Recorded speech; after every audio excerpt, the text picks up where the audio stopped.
Donc bonjour à tous, ici c'est Jean-Jean, alias Jean-Jean la bricole, et sur cette chaîne on parle de crypto-monnaie, et plus particulièrement de minage de crypto-monnaie. Donc je vous sors cette vidéo suite à la vidéo qu'a fait Monsieur TK, le célèbre youtubeur belge, sur le dual mining et ses dangers. Donc il a voulu vous parler particulièrement du dual mining Ethereum plus Toncoin, et moi je voulais un petit peu apporter quelques informations complémentaires suite aux différents tests que j'ai effectués. Donc moi j'ai pas eu d'écho comme lui de matériel qui tombe en panne, de choses qui brûlent. J'en ai eu aucun au niveau de la commu, mais j'imagine que c'est pas, voilà, qu'il y a des personnes à qui c'est arrivé. Et en faisant des tests et en essayant de me mettre à la place d'un débutant, j'ai pu effectivement tirer extrêmement fort sur mes cartes graphiques. Ça, je vais vous montrer en fait jusqu'à combien je suis monté, et c'est assez impressionnant. Donc vraiment, je vous incite à la plus grande prudence avec ce type de dual mining.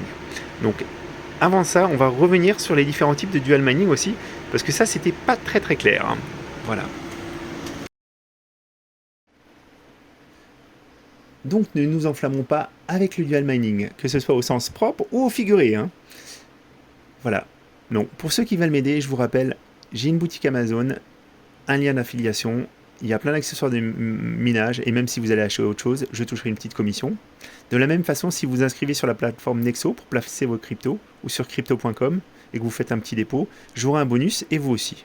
Donc c'est du gagnant-gagnant à consommer sans modération. Donc je voulais revenir avec vous déjà sur les types de dual mining. Parce que le dual mining c'était complètement passé de mode, et c'est surtout l'arrivée des cartes LHR, donc les cartes qui sont bridées sur l'Ethereum, qui ont remis le dual mining au goût du jour.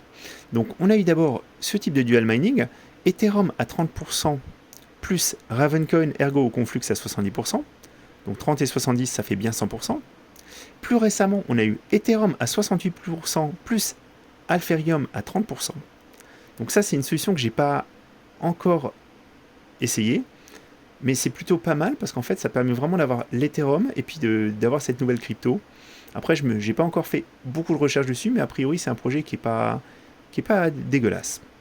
Et enfin on a le dual mining à l'ancienne, donc Feel the Spirit of 2017. Ça je l'ai trouvé directement sur le Bitcoin Talk de LolMiner qui a lancé en fait ce dual mining, et c'est le dual mining à l'ancienne.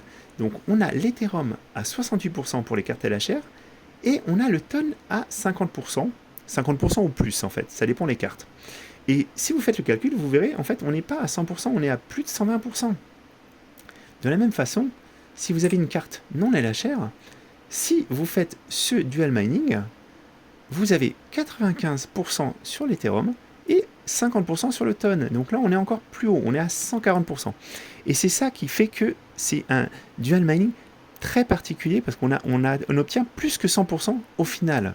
Et c'est pour ça aussi que c'est vraiment intéressant de le miner. Les gains sont non négligeables, même si, il est vrai, il y a énormément de gens qui s'y sont intéressés, surtout depuis l'apparition de Team Red Miner pour le dual mining. Donc ça a beaucoup baissé. Les gains ont beaucoup baissé. Mais ça, je vous laisse aller voir. Vous pouvez très bien retrouver le calcul. Moi, je voulais surtout vous mettre en garde. Donc, n'allez pas dual miner de l'Ethereum et du Ton si vous n'avez pas branché vos cartes avec des 8 pins, si vous utilisez des splitters et si les alims sont déjà à 80% de charge. Il faut vraiment que vous ayez de la marge, une marge de sécurité importante. N'allez pas miner du Ton non plus si vous pensez que ça sera encore minable en 2023, parce que ça veut dire que vous ne vous êtes vraiment pas intéressé à cette crypto. Et il faut vraiment comprendre ce que vous faites, et je vais vous montrer ça, je vais vous faire une démo. C'est assez impressionnant la surconsommation que ça peut engendrer. Donc on va passer tout de suite sur la seconde machine et je vais vous montrer ça. Donc nous voilà sur le bench de test. Donc le bench il est au-dessus là-bas. Donc c'est mon Ryzen 7 qui ne mine pas, et la 3080 que Jonathan m'a prêté, la Supreme de chez MSI. Donc vous voyez, le wattmètre nous indique qu'on est aux environs de 55 watts, et on va commencer à lancer le minage. Donc je vais vous lancer déjà le minage avec T-Rex, uniquement sur de l'Ether. Vous allez voir tout de suite ça va beaucoup augmenter au niveau du wattmètre. Donc logiquement, on devrait être dans les 260 watts, 270 watts. Et vous voyez, on est vraiment dans ce que je vous avais dit. Et on devrait normalement sortir dans les 96-97 MHz avec une carte qui reste très fraîche. Il n'y a pas du tout de problématique sur ça. Voilà. Bon, c'est vraiment ce que je vous ai dit. Donc ça, c'est pas très intéressant. Donc on va tout de suite le couper. Il n'y a pas de raison de le laisser. C'est pas ce qui vous intéresse.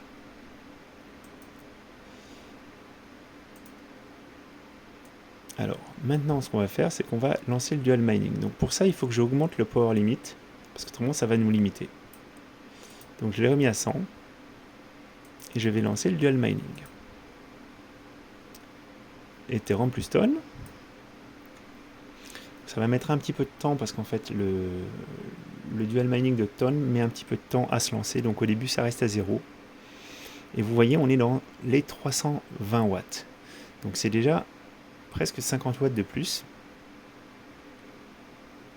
Je laisse la machine un petit peu chauffer. Vous allez voir, en fait, on va avoir très très peu de pertes au niveau de l'Ethereum.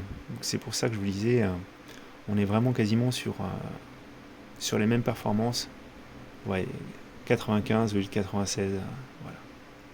Et donc on est à 323 watts en consommation instantanée directement avec le wattmètre. Et maintenant, je vais vous montrer pour finir si je change un petit peu mes paramétrages overclocking. Parce que j'ai des paramétrages qui sont moins optimisés avec une courbe qui n'est pas de la même façon. Et vous allez voir, c'est assez flagrant.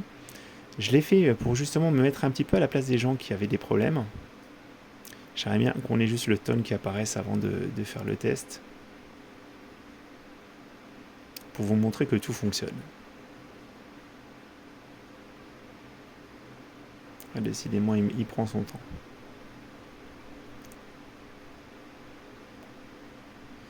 Vous voyez, les valeurs ne changent pas au niveau du wattmètre. On est vraiment dans les 330.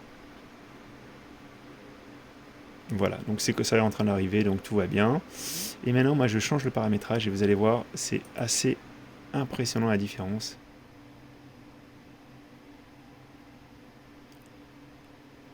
Ah ouais, je vais juste remettre les ventilateurs en auto, ils sont passés en manuel, je sais pas pourquoi.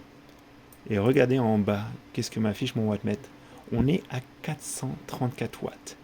434 watts, c'est-à-dire que là, la carte, elle consomme plus de 300 watts. Elle consomme bien plus de 300 watts. Heureusement, donc moi, je suis sur une alimentation de 750 watts. Tout est correctement branché. J'ai bien branché les câbles comme il faut. Mais je pense que là, vous pouvez comprendre que effectivement, et là, je comprends parfaitement, si vous avez mal optimisé votre machine, eh ben, ça peut faire des dégâts. Parce que là, hop là, voilà. Je reviens sur quelque chose de plus normal. Voilà, 330 watts, ça me va très bien. Donc là, moi, encore une fois, je suis sur une config un peu idéale. Parce que vraiment, j'ai 750 watts gold et j'ai bien branché sur un PCI Express x16 et j'ai bien branché les câbles. C'est les câbles d'origine d'alimentation, j'ai pas mis le splitter. Mais j'imagine que quelqu'un qui a mal optimisé, comme je viens de le faire, très facilement, en bougeant un petit peu la courbe, eh ben, il peut tout de suite mettre à mal son système. Et même avec deux 3080, c'est possible. Donc faites super attention. Vraiment, ça m'étonne pas du coup qu'il y ait des gens qui ont eu des gros soucis. Parce que vous avez vu, je peux le refaire, mais c'est instantané. Hein. J'appuie sur le bouton et tout de suite, on est en surconsommation. Alors que je vais vous montrer ce paramétrage. On va le remettre voilà, sur le dual mining. Ça va repartir à 400.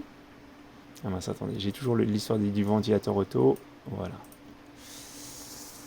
Donc on est à nouveau à 400. Et maintenant, je vais l'enlever. Et je vais relancer T-Rex. Pour vous montrer aussi. T-Rex en simple mining. Et normalement, parce que j'ai testé un petit peu avant, voilà. Vous voyez, sur T-Rex, on est en surconsommation. Mais on reste sur des valeurs quand même nettement plus basses. On reste dans les 320 watts. On ne monte pas à plus de 400 watts. Donc là, en fait, même si vous avez mal optimisé votre carte, vous faites du simple mining, vous n'allez pas forcément vous en rendre compte parce qu'on tire que 300 watts, hein, 320. Par contre, si vous allez avec ces paramétrages sur le Toncoin, vous tirez 100 watts de plus.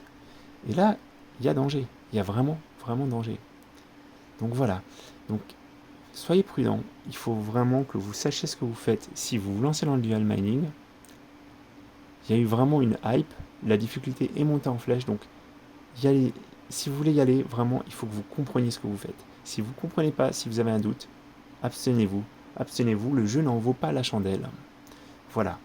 Je pense que c'est tout pour cette vidéo. J'espère que ça a pu vous aider. Et je vous souhaite à tous un très bon mining, que ce soit un simple mining ou un dual mining. Voilà. À bientôt les amis.